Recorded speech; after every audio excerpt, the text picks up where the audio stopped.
আসসালামু আলাইকুম রহমতুল্লাহ। আশা করি সবাই ভালো আছেন।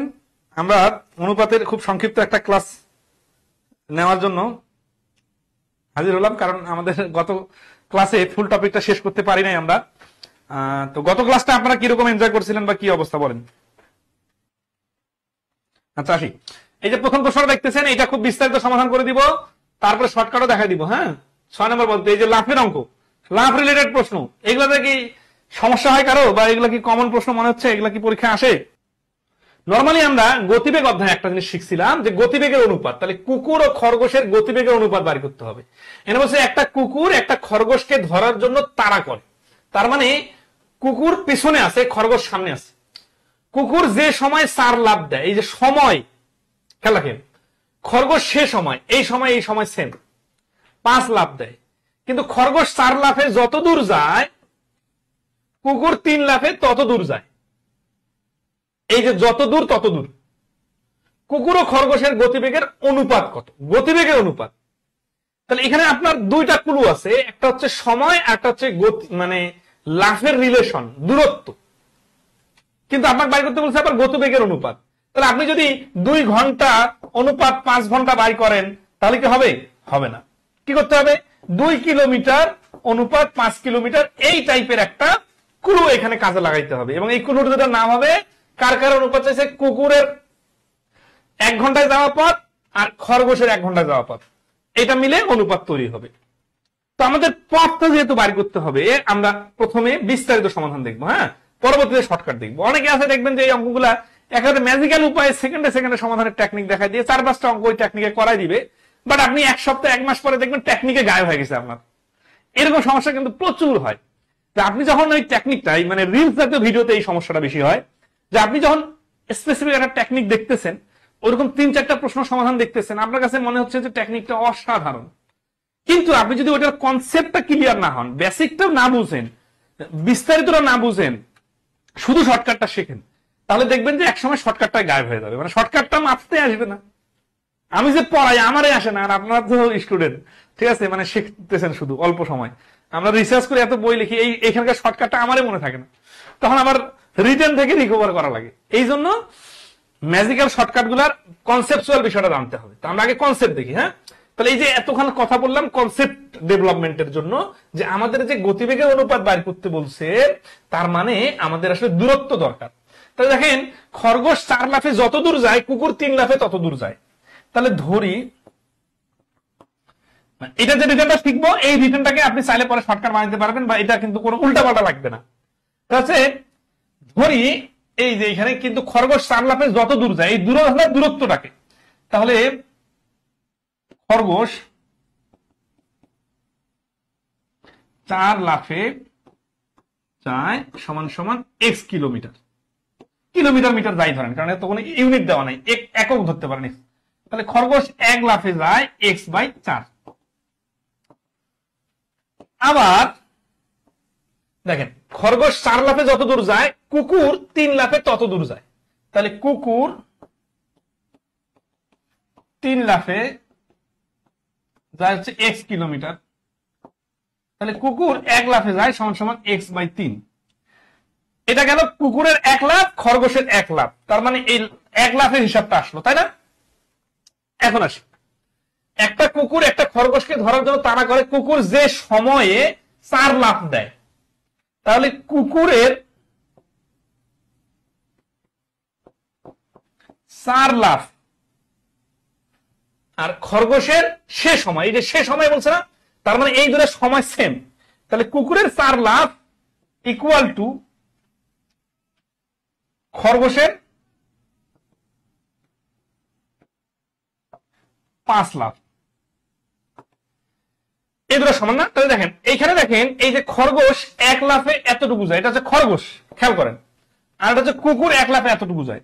তাহলে কুকুরের 4 লাফের ভ্যালু কত? 4 লাফে যে যাবে, 1 লাফে ধরেন 1 কিলোমিটার যদি যায়, বা ধরেন 1 মিটার যদি যায়, তাহলে 4 লাফে 4 মিটার যাবে। তাহলে এখানে আমরা দেখছি 1 লাফে যায় এত, আচ্ছা কিলোমিটার না দিয়ে মিটার দিই, কারণ এত বড় তো যায় না, তো আচ্ছা যাই হোক। তাহলে x বাই, এটা হচ্ছে খরগোশ আর এটা হচ্ছে কি বলে কুকুর, তাহলে কুকুরটা এই পাশ থেকে নিয়ে আসি, x/3। উল্টাপাল্টা হতে পারে, কিন্তু এখানে খরগোশটা আগে আছে, এখানে আবার কুকুরটা আগে আছে, ঠিক আছে? তাহলে এত আর খরগোশের কত হবে? খরগোশের 5 লাফে যাবে, 5 গুণন খরগোশের লাফের ভ্যালু হচ্ছে x/4। তাহলে এই দুইটা এইটুকু যেতে কুকুরের, এখন একটা জিনিস খেয়াল করে, সময়ের বিষয়টা একটু হিসাব করি। এখন কুকুর যে সময়, এই যে সময় 4 লাফ দেয়, মানে কুকুর 4 লাফে যত দূর যায় এখান থেকে যে সময়টা লাগে, খরগোশ সে সময়, এই খেয়াল রাখেন, এই সময়টা সেম, কিন্তু 5 লাফ দেয়, মানে 5 লাফ দিতে যে সময়টা লাগে সেই সময়টা সেম। 5 লাফে দেওয়া ভ্যালু আমরা বাড়ি করলাম x/4। তাহলে এই ভ্যালু আর এই ভ্যালু, এই দুই ভ্যালু কিন্তু একই সময়, মানে এটা যদি 1 ঘন্টায় যায় ও 1 ঘন্টায় যায়, এটা যদি 1 মিনিটে যায় ও 1 মিনিটে যায়, কারণ যে সময় সে সময়। তাহলে এই দুইটার আমরা অনুপাত করলে আনসার চলে আসে। ঠিক আছে, এখানে অনুপাত করলে হচ্ছে 4x/3 আর এখানে হচ্ছে 5x/4। এখন যেহেতু আমাদের 3 আর 4 এর লসাগু বাড়ি করতে বলছে, ঠিক আছে, মানে 3 আর 4 অনুপাতের সময় কি করতে হয়, হরগুলোর লসাগু করতে হয় না? 3 আর 4 এর লসাগু 12, তাহলে এর সাথে 12 গুণ, এর সাথে 12 গুণ, তো 3 দিয়ে 12 কে কাটলে 4, 4 দিয়ে 12 কাটলে 3, x কাটা, তাহলে থাকতেছে কত? থাকতেছে 16:15। তাহলে 123 নম্বর প্রশ্নের অ্যান্সার হচ্ছে 16:15। এটা হচ্ছে খ নম্বর অপশনে। আসেন বিস্তারিত আবার বুঝবো, অনেকের কিন্তু অ্যান্সার মুখস্থ আছে। তাহলে আসি, এইখানে 16 আর 15 বিষয়টা বুঝছেন? বলেন, এখানে মেইন পয়েন্টটা হচ্ছে শুরুতে কোথা থেকে শুরু করবেন, এটা শুরু করতে পারলে পরের গুলো সাজানো যাবে। মেইন পয়েন্টটা হচ্ছে যে এই যে গতিবেগের অনুপাত বার করতে বলছে, গতিবেগ কিন্তু টাইম না, গতিবেগ হচ্ছে কিলোমিটার। একজনের গতিবেগ 5 কিলোমিটার, আরেকজনের গতিবেগ 6 কিলোমিটার, তাহলে অনুপাত হবে 5:6। তাহলে গতিবেগের অনুপাতের জন্য আপনার দরকার ডিস্টেন্স, এখানে কোন ধরনের ডিস্টেন্স দেওয়া নাই, এই জন্য আমরা ডিস্টেন্সটাকে ধরলাম। খরগোশের ডিস্টেন্স হচ্ছে 4x কিলোমিটার আর কুকুরের ডিস্টেন্স x কিলোমিটার। এখন 4 লাফে x গেলে 1 লাফে যাবে এত, 3 লাফে x গেলে 1 লাফে যাবে এত। এটা হচ্ছে এদের 1 লাফের ভ্যালু, এটা হচ্ছে খরগোশের 1 লাফের ভ্যালু। এখন এই যে 2 লাফ, এখন এই লাফের সাথে এই লাফের সমন্বয় করতে গেলে কি করতে হবে, অনুপাত বানাইতে গেলে সময়টা সেম হওয়া লাগবে। আমি যদি 1 ঘন্টায় 5 কিলোমিটার যাই, তাহলে আমার গতিবেগ 5 কিলোমিটার। আরেকজন 2 ঘন্টায় 10 কিলোমিটার গেল, তাহলে ওর গতিবেগ কিন্তু 10 কিলোমিটার না। ওর 2 ঘন্টা যদি 20 কিলোমিটার যায় বা 2 ঘন্টা যদি 12 কিলোমিটার যায়, ওর গতিবেগ কিন্তু 12 কিলোমিটার না। 2 ঘন্টায় যত কিলোমিটার যাক, 1 ঘন্টায় কত যায় এটাকে বাড়ি করতে হবে, তারপরে অনুপাত সাজানো যাবে। মানে অনুপাত সাজাইতে গেলে গতিবেগের ক্ষেত্রে দুইজনের সময়টা সমান হওয়া লাগবে। ঠিক আছে, আচ্ছা, তাহলে এখানে কি সময়টা সমান?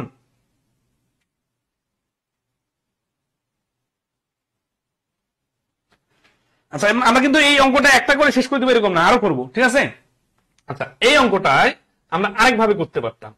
এই যে লসাগু গসাগু অধ্যায় আমরা দেখছি, আর অনেক অঙ্কে দেখছি ভগ্নাংশতে লসাগু ধরে করলে সুবিধা হয়। যেহেতু এর 4 লাফ আর এর 3 লাফ সমান সমান, একই পথ যায়, তাহলে 4 আর 3 এর লসাগু হচ্ছে 12। মনে করি 12 মিটার রাস্তা যায়, তাহলে 12 মিটার রাস্তা গেলে কি হচ্ছে বিষয়টা দেখ, যে 4 লাফে যায় ও 1 লাফের ভ্যালু 3, আর যে 3 লাফে যায় ওর 1 লাফের ভ্যালু 4। এখন এটা কিন্তু হচ্ছে কি, এটা 3 লাফে 4 লাফে যায়, এটা হচ্ছে খরগোশ, এটা হচ্ছে খরগোশ, আর এটা হচ্ছে কুকুর। তাহলে এই যে 3 আর 4, এখন এই 3 এর সাথে গুণ হবে কত দেখেন, খরগোশের লাভ কত 5 আর কুকুরের লাভ হচ্ছে 4। এই লাফের সাথে লাফের ভ্যালু গুণ হবে, তাহলে 3 5 15 আর এটা 16। কিন্তু এই পাশে খরগোশটা, এই পাশে কুকুর, এই পাশে, বাট অ্যান্সার চাইছে কুকুর আগে খরগোশ পরে, এই জন্য 16:15। তার মানে লসাগু ধরে করলে আবার অ্যান্সারটা ফ্র্যাকশন ছাড়াই দ্রুত আসতেছে। আমরা আরেকটা অঙ্ক করব, এটা কিন্তু একটা দুটো অঙ্কে ক্লিয়ার হবে না, 3টা 4টা অঙ্ক করবো সবগুলোতে, তারপরে ক্লিয়ার হবে। ঠিক আছে, আসি এর পরের অঙ্কটাতে দেখি। 124 নম্বর কি বলতেছে, কুকুর তাড়িত একটি খরগোশ যত সময় 8 বার লাফ দেয়, কুকুর ততক্ষণে 7 বার লাফ দেয়। তার মানে এই অঙ্কগুলোতে দেখবেন লাফের একটা রিলেশন আছে, লাফের সংখ্যা, মানে লাফের সংখ্যা ধরে আপনি কিন্তু অঙ্ক করতে পারবেন না, কারণ আপনার লাগবে দূরত্ব।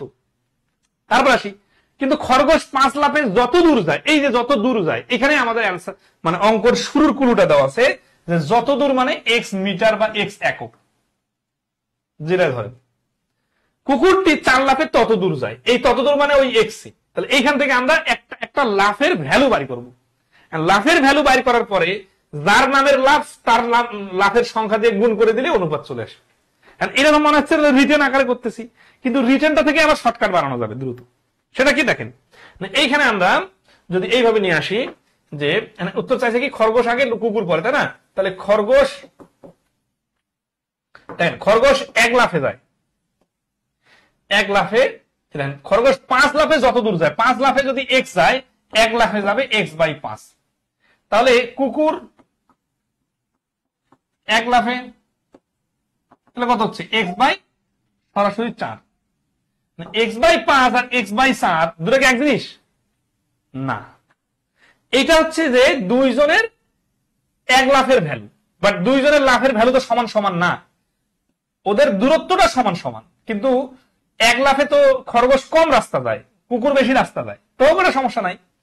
এখন এদের আসি যে যত সময় 8 বার লাফ দেয় কুকুর ততক্ষণে 7 বার লাফ দেয়। তাহলে 8 বার লাফ আর 7 বার লাফটা এদের সাথে গুণ হবে, যারটা তার সাথে। তাহলে খরগোশ যত হবে 8 বার, তাহলে খরগোশের লাভ হচ্ছে এটা। তাহলে x/5 গুণন 8 অনুপাত ডাইরেক্ট x/4 গুণন 7। তাহলে আসতেছি 8x/5 অনুপাত 7x/4। এখান থেকে আমরা যদি সমীকরণ সাজাই,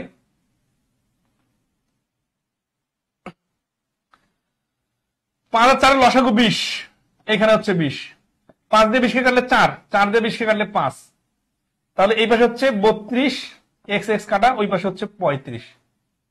তো 124 নম্বর প্রশ্নের অ্যান্সার হচ্ছে 32:35, এটা অ্যান্সার। এটা রিটেন, এটা শর্টকাট বানানো যাবে, শর্টকাটটা বানাই দিব এখনই।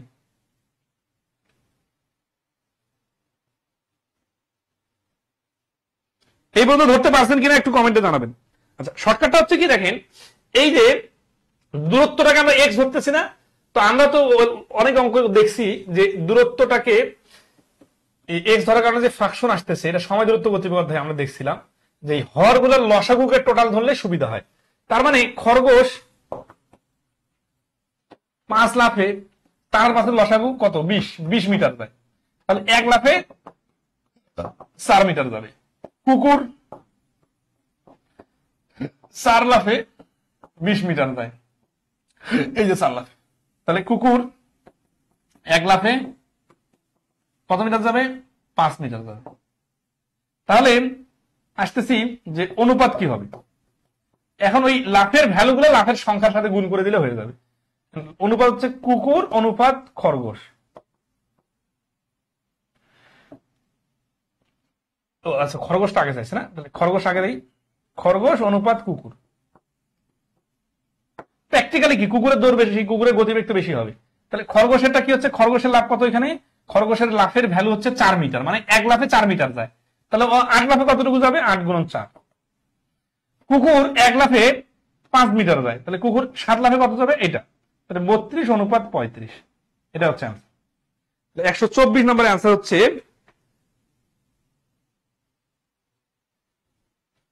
32:25। ভাই এখানে দূরত্ব ধরছি, দূরত্ব তো বাইর করি নাই, এক্স এর কি মান বাইর হয়েছে বলেন, এক্স এর মান বাইর হয় নাই। দেখেন আপনি বিষয়টা বলি, খরগোশ 5 লাফে যাচ্ছে 20 মিটার, এটাকে আমরা ধরি দূরত্ব সমান সমান এক্স। দূরত্বকে এক্স ধরলে দূরত্বকে যদি আমি সময় দিয়ে ভাগ করি তাহলে গতিবেগে বাইর হবে, তাই না? আর গতিবেগ জিনিসটা অ্যান্সারে কিলোমিটার আসে, কখনো 2 ঘন্টা 3 ঘন্টা গতিবেগ হয় না, গতিবেগ সবসময় কিলোমিটারে আসে। এখানে কিলোমিটার বা মিটার রিলেটেড কোনো কথাই বলা নাই, এই জন্য আমাদের মিটার বা কিলোমিটার ধরলাম। এখন এখান থেকে তো আমরা পরবর্তীতে ওইখানে ছাড়ে দিছি না, তোর দেখে কি চার্জের অনুপাত বানাইছি না, আমরা ওইখান থেকে তো আরো এই যে লাফের সংখ্যা গুণ করছি, প্রতি লাফের ভ্যালু কত এটা গুণ করছি, এখান থেকে তো গতিবেগ আসছে। দূরত্বকে সময় দিয়ে ভাগ করলে গতিবেগ আসে, এখানে দূরত্বকে লাফের সংখ্যা দিয়ে ভাগ করছি, গতিবেগ আসছে। আচ্ছা, এখন আসি এই পুরো জিনিসটাকে আমরা যদি খুব সহজে কনভার্ট করি, ঠিক আছে? সহজে কনভার্টটা কিভাবে করি, যে পরীক্ষার হলের স্টাইলে। এখন আসি পরীক্ষার হলের স্টাইল। আচ্ছা, এই অঙ্কটাতে পরীক্ষার হলের স্টাইলটা না দেখে তারপরেরটাতে দেখেন, 125-এ দেখেন কিউব রুট এটা সহকারী পরিচয় 2019-এ আসছে, কিউব রুট 2 কিউব রুট 4 = 7 অনুপাত এক্স। তাহলে এখানে কি চাইছে, এক্স এর মান চাইছে, তাই না? আচ্ছা, তাহলে এক্স এর মানে কিউব রুট থাকলে এই কিউব রুট 2 আর কিউব রুট 4 = 7/x। এটা মানে হচ্ছে যে পুরাটার উপরে কিউব দেওয়া যায়, পুরোটার উপর কিউব দিলে এই হোল কিউব রুটের সাথে এটা কাটাকাটি করা যায়, তাহলে হচ্ছে 1/2 ইকুয়াল টু এই পাশে হচ্ছে 7 কিউব আর এক্স কিউব, আর গুণ করে নিলে x cube equal to 7 cube by into 2। আচ্ছা, এখন এই এক্সটাকে ওই পাশে পাঠিয়ে দিলে আবার কিউব রুট 7 কিউব ইন্টু 2, তার মানে এই কিউব রুট কিউব কাটা, এটার উপর আবার কিউব রুট থেকে গেল, তার মানে এক্স ইন্টু 7 কিউব রুট 2। এটা যদি এইরকমই হয় তাহলে আমার তো এখানে এক্স কে কিউব আনার দরকার নেই, এটা তাহলে আর কিউব রুটটা কেটে দেই, cube root 2 divided cube root 4 equal to 7/x। এক্সটা এই পাশে যদি নিয়ে নেই আমরা, তাহলে ধরেন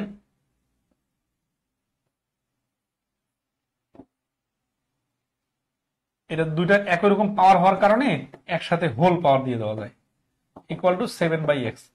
এই কিউব নিয়ে দুই পাশে ডিভাইড করা যায়, বাট সমস্যা হচ্ছে যে এখানে এক্স কেও কিউব আসতেছে, আমাদের তো এক্স কে সিঙ্গেল রাখতে হবে, এই জন্য কিউব দুইটা নিব না, না নিয়ে কি করবো, এই যে এখানে কাটাকাটি করলে হচ্ছে কি 1/2, এইটা হচ্ছে কিউব, তাহলে এটাকে আবার আলাদাভাবে আমরা দিয়ে দিতে পারি এইভাবে, cube root 2 equal to 7/x।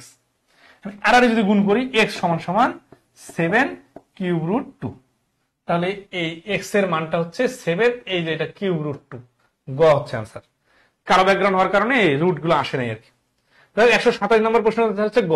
এখানে একটা যে মিস্টেকটা হইতে ধরছিল, আপনাদের এটা হইতে পারে, সেটা হচ্ছে দুই পাশে কিউব করে নিলে এই কিউব রুটটা ডিভাইড চলে যাবে, কিন্তু সমস্যা হচ্ছে তখন তো এক্স এর সাথে কিউব থেকে যাবে, তো আমার তো এক্স কে সিঙ্গেল রাখলে সুবিধা, এই জন্য এই পাশে যত যুদ্ধ করা যায় চাক এক্স কে সিঙ্গেল রাখি, এই জন্য এক্স এর মানটা হচ্ছে 7 কিউব রুট 2। ঠিক আছে,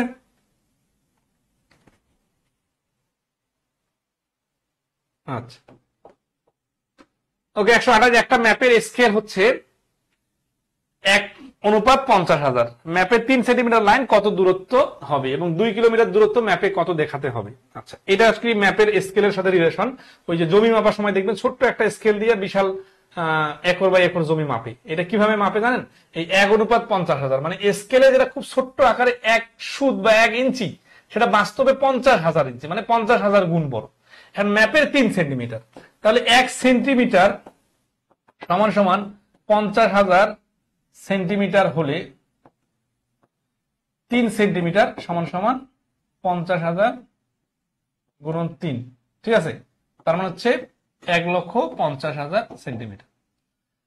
এটা কি 1,50,000 সেন্টিমিটার। এখন যদি এটাকে আমরা অপশনে কিলোমিটার ছিল তো কিলোমিটারে কনভার্ট করি, তাহলে আমরা জানি 1,000 মিটারে 1 কিলোমিটার, আবার এই 1,000 মিটারে কে আমরা যদি সেন্টিমিটার বানাই আবার 100 সেন্টিমিটার গুণ করতে হবে, তাহলে 100 সেন্টিমিটার গুণ করলে কি হবে, 1,000 ছিল 10,000, 1 লাখ, 1 লাখ সেন্টিমিটার সমান সমান 1 কিলোমিটার।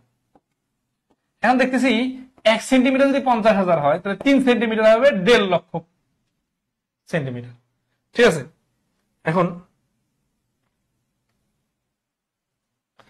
তাহলে এই 1.5 লক্ষের যে বিষয়টা, এইটার সাথে আমরা যদি এখন এই 1 লক্ষ দিয়ে ভাগ করি একে, মানে এটা আলাদাভাবে বুঝাই দিলাম, 1 লক্ষ সেন্টিমিটারে 1 কিলোমিটার, এটা মুখস্থ রাখার বিষয়, বাট ভেঙে ভেঙে হিসাবটা দেখাই দিলাম।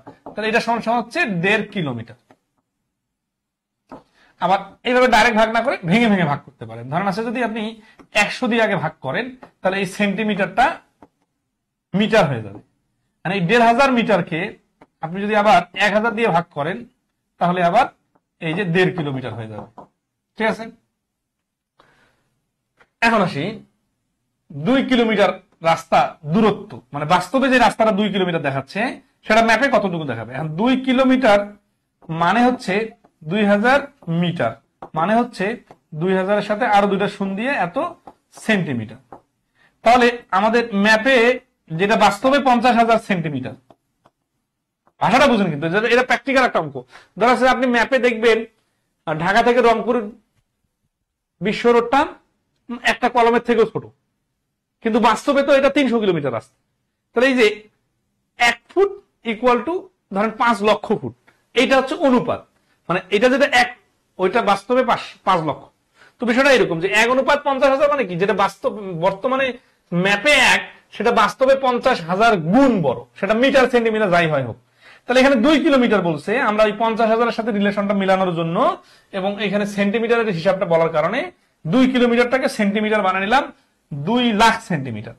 এখন 50,000 সেন্টিমিটার সমান সমান 1 সেন্টিমিটার যদি ম্যাপে হয়, মানে বাস্তবে 50,000, ম্যাপে 1 সেন্টিমিটার, তাহলে বাস্তবে 2 লক্ষ হলে ম্যাপে হবে এই 50,000 দিয়ে ভাগ করলেই হয়ে যাবে। তাহলে ভাগ করলে হচ্ছে 4 সেন্টিমিটার।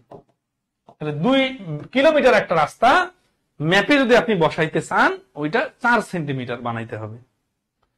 তাহলে এটার স্কেলের রেশিওটা কত? 1:2000। তার মানে বাস্তবে 2000 হলে ম্যাপে 1, বাস্তবে এত হলে ম্যাপে কত, বিষয়টা এরকম।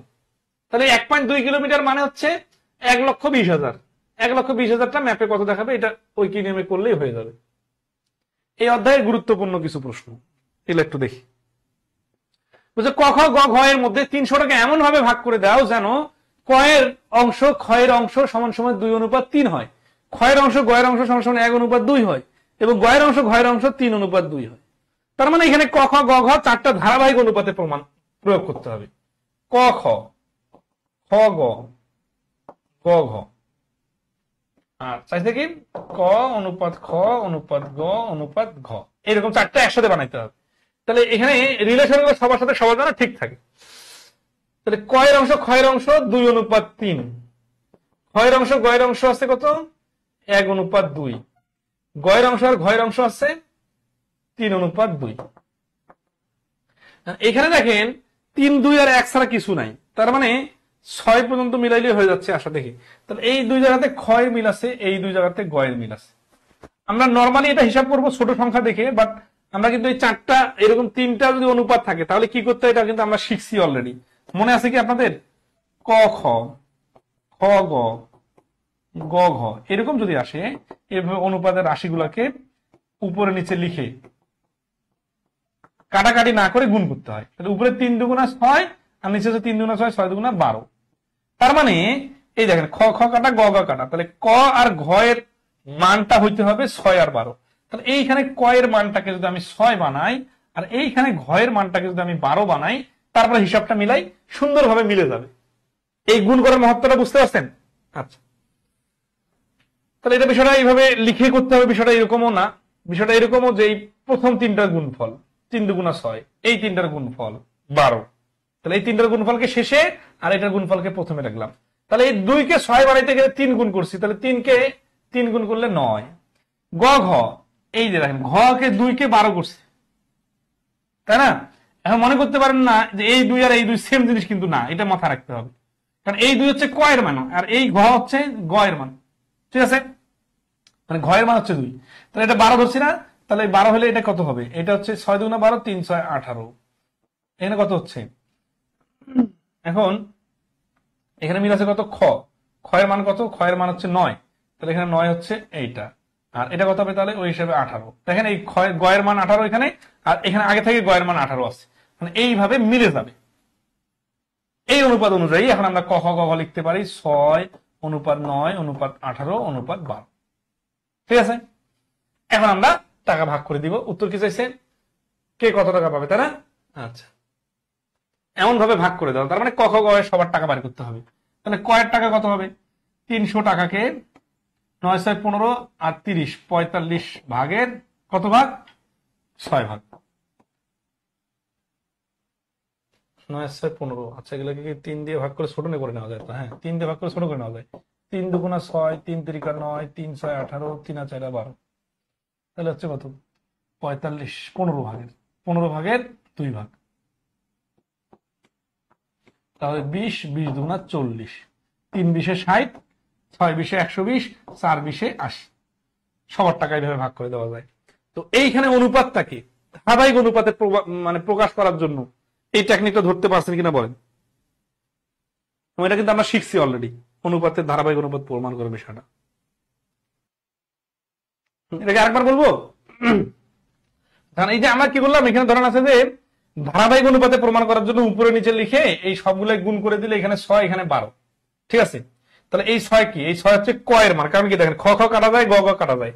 তাহলে ক এর মান যদি 6 হয়, এই 2 অংশের মান 6, আর ঘ এর মান যদি 12 হয়, তাহলে এই ঘয়ের মানটা এখানে 12, তাহলে এখানে গ এর মানটা কি হবে? এই 2 ভাগের মান যদি 12 হয় তাহলে 1 ভাগের মান 6, 3 ভাগের মান 18। আবার উপর থেকে ক্ষয়ের মান যদি 6 হয়, ক্ষয়ের মান হবে 9, আর এই মাঝখানে দুইটা তো এই 18 আর 12 9 মিলে যাবে অবশ্যই, সেখান থেকে ক্যালকুলেশন করে নিলাম। এটা আরেক ভাবে করা যাইতো, সেটা একটু মাথা খাটায়। সেটা থেকে খ এখানে 3 আর 1 আছে, তাহলে এখানে যদি 3 দেই, খকে 3 বানাই, তাহলে গকে বানাইতে হচ্ছে 6, এই গকে এখানে 6 বানাই, তাহলে 3 ভাগের মান 6, তাহলে এটা হচ্ছে 4। এইভাবে কিন্তু মিলানো যায়, যেহেতু এটা ছোট সংখ্যা দেখে দেখেও মিলানো যায়। তবে নিয়মটা থাকলে ওইটা সহজ। স্যার প্রথমে 6 12কে যদি আমরা 1 2 করতে পারতাম, না, এইখানে 6 12কে 1 2 করলে তখন তো আপনার হিসাবটা মিলবে না, কারণ তখন এখানে আপনি তো বাকিগুলোকে ফ্র্যাকশন আকারে আবার নিয়ে আসতে হবে। বড় সংখ্যা রাখলে ওটাকে ছোট করা যায়, কিন্তু আপনি শুরুতে কাটাকাটি করে ছোট করে নিবেন, তাহলে এগুলোতে তো দশমিক চলে আসবে, তখন তো হিসাবটা মিলবে না। 131 তিনটি সংখ্যার অনুপাত এত এবং বৃহত্তম ক্ষুদ্রতম সংখ্যার পার্থক্য 36 হলে সংখ্যা তিনটির কি কি? এই অনুপাতের ফ্র্যাকশন তো আমরা আগেই শিখছি, তাই না? আচ্ছা, এখানে আছে হাত 2/3 আর 3/4, তাহলে এই যে 2 3 4 এর লসাগু হচ্ছে 12, তাহলে 12 দ্বারা গুণ করি সবাইকে, তাহলে 2 দিয়ে 12কে গুণ করলে 6, 3 দ্বারা 12কে গুণ করলে 6, 6 দুগুণে আবার 12, আচ্ছা 3 দিয়ে 12কে ভাগ করলে 4, 4 দুগুণে হচ্ছে আবার 8, 4 দিয়ে 12কে ভাগ করলে 3, 3 তিরিকা 9, তার মানে 6 8 9 হচ্ছে এদের অনুপাত, তিনটা সংখ্যা। এখন পার্থক্য হচ্ছে কত? এই বড় আর ছোট পার্থক্য হচ্ছে 3, 3 ভাগের মান হচ্ছে 36। এখন সংখ্যা তিনটি কত? 3 ভাগের মান 36 হলে 1 ভাগের মান 12, 1 ভাগের মান 12 হলে 6 ভাগের মান 72, 8 ভাগের মান 96, 9 ভাগের মান 108। অনেকে যারা নতুন জয়েন করছেন তারা কিন্তু বলবেন এগুলো কি করাচ্ছে, মাথার উপর দিয়ে যাচ্ছে, কোনো বুঝতেছি না, কোথায় ক্লাস। কিন্তু অনুপাতের এত শত শত অঙ্ক করার পরে এই অঙ্ক করে দেওয়ায় বোকামি, মানে এই অঙ্ক যে করে দিতে হবে কি বলেন তো? অনুপাতের এতগুলো অঙ্ক করার পরে এখানে কোন দুইটা জিনিস জানা দরকার? জাস্ট এটা জানা দরকার যে ফ্র্যাকশন আসলে অনুপাতে কিভাবে সাইজ করতে হয়। তাহলে আমরা অলরেডি শিখছি যে হরগুলোর লসাগু দিয়ে সবাইকে গুণ করতে হয়, তাহলে ওইখান থেকে আমরা এই অনুপাতটা পাইলাম। এখন এইরকম কি আমরা অনেকগুলো অঙ্ক করি নাই যে তিনটা সংখ্যার অনুপাত 6 8 9, প্রথম দুইটা বড় দুইটা আর ছোটটা সংখ্যাটার পার্থক্য যদি 36 হয় তাহলে সংখ্যাগুলো কত? তাহলে এখানে বড় সংখ্যা ছোট সংখ্যা হচ্ছে 9 আর 6, এদের বিয়োগফল হচ্ছে 3, 3 ভাগের মান যদি 16 হয়, 36 হয়, 1 ভাগের মান 12, 1 ভাগের মান 12 হলে 6 ভাগের মান 72, 8 ভাগের মান 96, 9 ভাগের মান 108। তো যারা নতুন জয়েন করছেন তারা আগে ক্লাসগুলো দেখে নেবেন, ঠিক আছে? তাহলে আর মাথার উপর দিয়ে যাবে না। কি এটাকে মাথার উপর দিয়ে গেছে কারো বলেন? 132 খুব ইন্টারেস্টিং অঙ্ক, দেখেন কি বলতেছে। 131 ক্লিয়ার?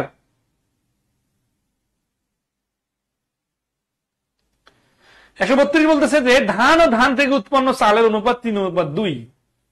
ধান থেকে উৎপন্ন চাল মানে তুষ্ট বাদ যায়, তাহলে অবশ্যই চালের পরিমাণটা কম হবে, এই জন্য 3:2, মানে 3 ভাগের 1 ভাগে নষ্ট হয়ে যায়, 2 ভাগ টিকে থাকে। আবার গম ও গম থেকে উৎপন্ন সুজির অনুপাত 4:3, গমের খোসা বাইর হয়ে যেতে যায়, তারপরে থাকে সুজি 3। সমান পরিমাণ ধান ও গম থেকে উৎপন্ন চাল ও সুজির অনুপাত বের করুন। সমান পরিমাণের ধান ও গম থেকে উৎপন্ন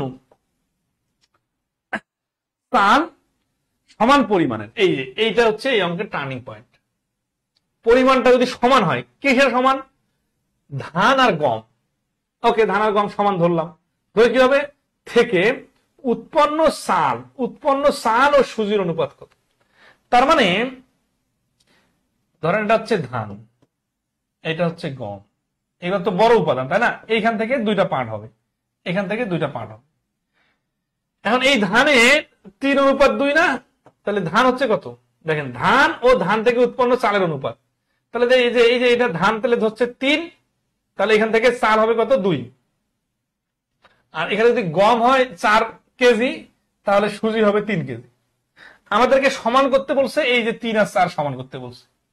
আমরা কিন্তু চাইলে এগুলো এক্স ধরে করতে পারি, বাট আমরা তো টেকনিক শিখে গেছি। সেটা কি? লসাগুর মাধ্যমে পূর্ণ সংখ্যা ধরা। সেটা কি? যেমন ধরেন এই ধান 3 কেজি আর গম 4 কেজি না ধরে 3 আর 4 এর লসাগু 12 কেজিকে আমরা 2 জায়গাতে ধরবো। তাহলে ধরে আমার কাছে ধান আছে 12 কেজি, ধরে আমার কাছে গম আছে 12 কেজি। 12 ধরার কারণে কি হলো? এই সমান পরিমাণ হয়ে গেল। কার পরিমাণ সমান বানাইতে বলছে? ধান আর গম সমান হয়ে গেল। ঠিক আছে, এখন ধান আর গম যখন সমান হয়ে গেল, তাহলে আমার তো শর্ত একটা পূরণ হয়ে গেল। এখন বাইর করতে হবে কি? উৎপন্ন চাল ও সুজির অনুপাত বাইর করতে বলছে। তাহলে এইখানে চাল আর অনুপাত সুজি। এখন আমার আছে 12 কেজি ধান, এখান থেকে চাল কতটুকু হবে? দেখেন, চাল হবে এই 3 ভাগের, যদি 3 ভাগের 2 ভাগ চাল হবে। 12 কেজি যদি ধান হয়, তাহলে এর 3 ভাগের 2 ভাগ হচ্ছে 8 কেজি চাল। এটা কিভাবে বাইর করবে জানেন? 3 ভাগ সমান সমান 12, 1 ভাগ সমান সমান এত, 2 ভাগ সমান সমান এত। এইগুলা কিন্তু উল্টাপাল্টা লাগে যাবে অনেকের। কেন উল্টাপাল্টা লাগবে বলি। অনেকে আছে এই 3:2 কে এইভাবে 12 গুণন 5 ভাগের 2 ভাগ এটা করতে পারেন, কারণ এরকম অনেক অঙ্ক আমরা করছি তো। পরে একটু মাথা খাটান যে ধান আর ধান থেকে উৎপন্ন চাল, মনে করেন ধান অনুপাত চাল, এদের কিন্তু টোটালটা 12 না, এই 12 এখানে কিন্তু না।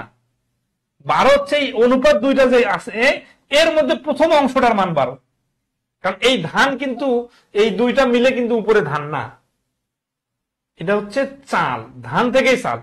তার মানে এই 3 ভাগ যে আছে ধানের অনুপাতে 3, এই 3 ভাগের মান হচ্ছে এই যে আমরা হিসাবে সুবিধার্থে ধরলাম 12, এই 12। তাহলে 3 ভাগের মান যদি 12 হয়, 1 ভাগের মান কত? আর 2 ভাগ চালের মান হচ্ছে 8। তাহলে এইটাও এখানে বসলো। একইভাবে এই পাশে আসি, এইখানে গম, এই দেখেন গম ও গম থেকে উৎপন্ন সুজি, এটা হচ্ছে গম, এটা হচ্ছে সুজি। তাহলে গম 4 ভাগ সমান সমান হচ্ছে 12, তাহলে 1 ভাগ সমান সমান 3, আর সুজি 3 ভাগ সমান সমান 9, তাহলে এখানে হচ্ছে 9। এই 8 আর 9 হচ্ছে অ্যান্সার, 8 অনুপাত 9 হচ্ছে এই প্রশ্নের অ্যান্সার। এক্স ধরে করা দেওয়া যাবে, বাট এটা বুঝছেন কিনা একটু কমেন্টে জানাবেন। আচ্ছা, 132 নম্বরটা ক্লিয়ার কিনা একটু কমেন্টে জানাবেন। আচ্ছা, 12 ধরে না করলে এখানে কিন্তু ধানের পরিমাণ আমরা এক্স ধরে করতে পারি, বাট এতে কিন্তু অনেকগুলো ফ্র্যাকশন হ্যান্ডেল করা লাগবে। এখানে 12 এর কাহিনীটা বুঝছেন কিনা এটা বলেন। 12 বুঝলে কিন্তু হয়ে গেল। এই 12 কোথা থেকে আসে? 12 হচ্ছে ধানের অনুপাতের এই 3 আর গমের অনুপাতের এই 4, এদের দুইজনের লসাগু নিলাম যাতে 3 দিয়ে ভাগ করা যায়। তাহলে 3 দিয়ে ভাগ করা যাওয়ার কারণে কি সুবিধা হলো, যে 12 কেজি ধান আর 12 কেজি গম থেকে আমরা হিসাবটা করব। কেন? কারণ সমান সমান পরিমাণ বার করতে বলছে। এই সমান সমান পরিমাণটাকে আপনি আবার 12x ধরতে পারেন, আবার শুধু এক্সও ধরতে পারতেন। ঠিক আছে, শুধু এক্স ধরলে কি হতো জানেন? শুধু এক্স ধরলে x/3, এই 2x/3 অনুপাত 3x/4, 3 4, এই যে আবার 12 দিয়ে গুণ করা লাগতো। 12 দিয়ে গুণ করলে হচ্ছে 8x অনুপাত 9x, x কাটা 8 অনুপাত 9। মানে এক্স ধরলেও কাহিনীটা পুরো 100% সেম হইতো। রিটার্নটা করে দিব না, যেটা বললাম এটা আসলে শর্টকাট, মানে অল্প কথা ধরতে পারতেছেন না তো। ধরি ধান ও গমের সমান পরিমাণ সমান সমান এক্স কেজি বা এক্স একক যেটা ধরেন, তাহলে অতএব ধান এক্স কেজি ধান থেকে প্রাপ্ত চাল সমান সমান এক্স গুণন 3 ভাগের 2 ভাগ সমান সমান 2x/3। এই ফ্র্যাকশনটা না বুঝলে বলি না, এই 3 অনুপাত 2 থাকে। মানে বিষয়টা হচ্ছে 3 ভাগের মান যদি এক্স হয়, 1 ভাগের মান হবে x/3 আর 2 ভাগের মান হবে এটা। আবার x কেজি ধান যেমন ধরছি আমরা, গমও কিন্তু x কেজি ধরছি। x কেজি গম থেকে সুজি কি হবে? x এর 4 ভাগের 3 ভাগ সমান সমান 3x/4। অতএব এই x কেজি সমান সমান ধান ও চাল থেকে চাল ও সুজি সমান সমান এইটা হচ্ছে চাল 2x/3 আর এইটা হচ্ছে সুজি। 4 আর 3 এর লসাগু 12, এটার সাথে 12 গুণ, এটার সাথে 12 গুণ। 3 দিয়ে 12 কে কাটলে 4, 4 দুগুণা 8, 4 দিয়ে 12 কে কাটলে 3, 3 দুগুণা 3 3 9, x ভাগ 8 অনুপাত 9। এবার ক্লিয়ার? বাবুল ও জামালের মাসিক বেতনের অনুপাত 7:5। দুজনের মাসিক বেতন একত্রে 24,000 টাকা। ওই 7:5 মধ্যেই দুজনে ভাগ হবে 24,000 টাকা। এক বছর পরে বাবুর বেতন 500 টাকা এবং জামালের বেতন 350 টাকা বৃদ্ধি পেল। এক বছর পরে তাদের মাসিক বেতনের অনুপাত কত হবে? এইগুলো অঙ্ক কিন্তু খুব সিম্পল অঙ্ক। এখন আপনারা কত মানে স্মার্টলি করতে পারতেছেন এইটা হিসাব হবে। 24,000 টাকাকে 7:5 ভাগ করলে 12 ভাগ, 1 ভাগে 2 ভাগ, তার মানে 14,000 আর 10,000। ঠিক আছে, 7/5 ভাগ করে দিলাম। এখন একজনের বেতন 500 টাকা বাড়তেছে, আর একজনের বেতন জামালের বেতনটা পরে বলছে, তাই না? তাহলে এর সাথে কি যোগ হবে? 350 যোগ হবে, আর এর সাথে 500 যোগ হবে। তাহলে হবে কত? 14,500 অনুপাত 10,350। এটা এখন অনুপাত 7 হয়ে যাচ্ছে। তাহলে এক বছর পরে তাদের মাসিক বেতনের অনুপাত চাইছে, তাহলে এইটাই তো মাসিক বেতন। তাহলে এই শূন্য কাটা, 5 দিয়ে আগে কাটি, এটা 5 দিয়ে কাটি। তাহলে 5 দুগুণা 10, 5 লং 45, 0। 5 দুগুণা 10, 5 7 আর 3 কে ভাগ করা যায় না, তাহলে 5 0 0, 5 7 35। এই 290 অনুপাত 207 ক চান্স। বুঝছেন এখানে? ওকে, 133 ক্লিয়ার। এখানে কোনো জটিল কিছু নাই। 24,000 টাকাকে 7:5 ভাগ করে 14,000, 10,000, 14,000 সাথে 500 যোগ, আর 10,000 সাথে 350 যোগ। তারপরে নতুন করে অনুপাত সাজাইতে হবে, কাটাকাটি করতে হবে। 134 লাস্ট ওয়ান। একজন কৃষকের জমিতে উৎপাদিত মসুর, সরিষা ও ধানের পরিমাণ যথাক্রমে 75 কেজি, 100 কেজি ও 525 কেজি। ফসলগুলো যথাক্রমে 100, 120 ও 30 টাকা করে বিক্রয় করলো। সব ফসল বিক্রি করার পর ওইগুলো হতে প্রাপ্ত আয়ের অনুপাত নির্ণয় করুন। এটা এত সোজা প্রশ্ন যে আপনারা নিজে না পারলে এই অধ্যায়টা করাই বেকার। এটা সব নিজে করবেন।